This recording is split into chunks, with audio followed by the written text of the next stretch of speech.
झोले में क्या है जो आप लेके चलते हैं? हमारे गुरुजी की संपत्ति। उसमें क्या है? अब तो आधे में मत छोड़िए, लोग तुरंत कहेंगे 2-2 हज़ार के नोट लेके चल तो नहीं। यही बात सही है, हमारे गुरुजी की संपत्ति। दरअसल हमारे जब गुरुजी का शरीर शांत हुआ तो उनके पास में कुछ था नहीं, झोपड़ी के अलावा और कपड़ों के अलावा। तो 2008-9 में दादा गुरुजी जब बागेश्वर धाम पे रहे थे, 8 लास्ट में, 9 प्रारंभ में, फिर तबीयत उनकी थोड़ी सी ठीक थी। 2008 के लास्ट में गुरुजी एक स्थान है चौमुखनाथ में भी रहे, पन्ना जिले में है, मध्य प्रदेश में।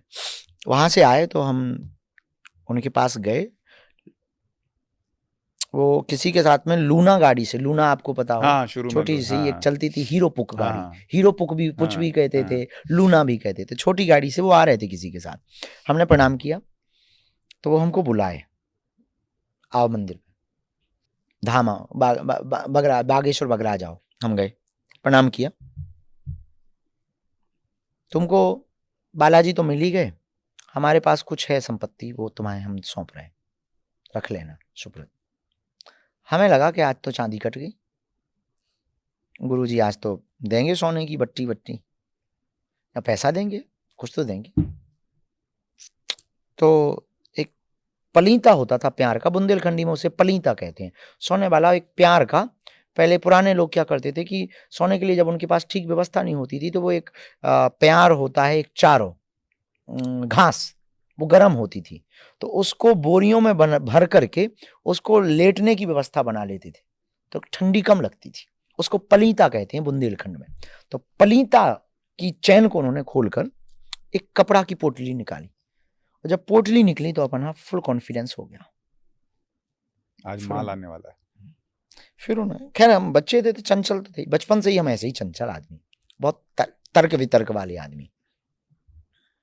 उन्होंने कहा इधर आओ, हाथ पकड़ा, सिर पे हाथ फेरा। गुरु थे, गुरु तो अपनी दृष्टि से देखता थे, बस आशीर्वाद दिया, बोले हम आज आपको अपनी संपत्ति, बिटवा, बुंदेलखंड में बेटा को बिटवा कहते, बिटवा तुम्हें संपत्ति सौंप रहे।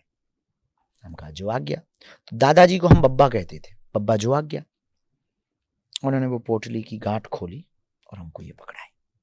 मालाएं थी, पुराने गंडे, पुरानी मालाएं इकट्ठी थी। बोले ये हमारे पास धन है, इसको अब तुम चाहो तो खर्च कर देना, और चाहो तो इसका सम्मान बना करके इसको बढ़ा लेना। बस उसके ठीक 1-1.5 साल बाद काशी में उनका शरीर पूरा होगा, तो पहले ही हमको वो संपत्ति दे। उस दिन के बाद ये हमारी झोली हमसे छूटी नहीं, किसी चीज का ध्यान नहीं रखते। हमारे आसपास के लोगों को भी पता है एक ही चीज, हमारे लिए हमारी सिक्योरिटी, गाड़ी, परिवार, हम विजन, लक्ष्य, इससे ज्यादा सर्वोपरि जब रास्ते में हम चलते हैं तो खान पान, सोना पीना, नींद से लेकर के उन सब के ऊपर अगर कुछ होता है, पोटली होती, हम 10 बार पूछते हैं। खैर ले नहीं जा सकता कोई, मालाओं को क्या खाक करेगा, पर एक माला दिखाएंगे, ये हमारी पूरी संपत्ति है। बहुत पुरानी चीजें हैं, बहुत पुरानी उसमें मालाएं भी हैं। ये मालाएं, ये है आपकी संपत्ति, यही हमारी संपत्ति। कभी कभी जप लेते हैं हम, ज्यादा जप भी नहीं पाते, अब आजकल तो व्यस्त हो गए। उसमें गदा भी है। ये वाईफाई है। अच्छा, यही वो वाईफाई, बहुत पुराने वाईफाई, वाईफाई सब इसमें। और ये आपने कभी देखा हो? हमने कभी दिखाई नहीं है, पहली बार देख रहे हैं लोग। हमने कभी दिखाई नहीं, पर हम, ये हमारी वो पुराने जमाने की गोमुखी है। ये उसकी बनी है,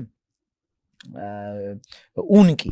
तो क्या करते थे, ऐसे ऐसे डाल ली, ऐसे जपते रहते थे पुराने महात्मा, तो उंगली बाहर निकाली, जपते रहते थे। गोमुखी है। पहली बार दर्शक देख रहे हैं आपकी संपत्ति। ये हमारे पास धन है, इसलिए हम सबसे बड़े धनवान भी है ना, सबसे ज्यादा धनवान, इसलिए हमें कोई चाहे भी नहीं दुनिया की।